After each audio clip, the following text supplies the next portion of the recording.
حدیث نمبر 4252، حضرت عمران بن حسین رضی اللہ عنہ سے مروی ہے کہ یا علی بن منیہ یا علی بن امیہ کی ایک شخص سے لڑائی ہوئی تو ان میں سے ایک نے دوسرے کا ہاتھ دانتوں سے کاٹ دیا۔ اس نے ہاتھ نکالا تو اس کاٹنے والے کے سامنے والے دانت نکل گئے۔ ابن مسنا کہتے ہیں وہ دونوں اپنا مقدمہ رسول اللہ صلی اللہ علیہ وسلم کی خدمت میں لے گئے تو آپ صلی اللہ علیہ وسلم نے فرمایا، کیا تم ایک دوسرے کو اس طرح کاٹتے ہو جس طرح اونٹ کاٹتا ہے؟ اس کی کوئی دیت نہیں۔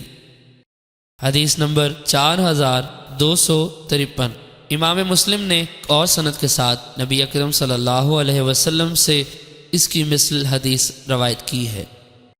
حدیث نمبر 4254، حضرت عمران بن حسین رضی اللہ عنہ فرماتے ہیں ایک شخص نے دوسرے شخص کی کلائی پر دانتوں سے کاٹ لیا۔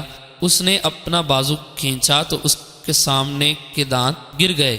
یہ مقدمہ نبی اکرم صلی اللہ علیہ وسلم کی خدمت میں پیش کیا گیا تو آپ صلی اللہ علیہ وسلم نے اس کے دعویٰ کو باطل کر دیا اور آپ صلی اللہ علیہ وسلم نے فرمایا، کیا تم اس کا گوشت کھانا چاہتے تھے؟ کیا تم اس کا گوشت کھانا چاہتے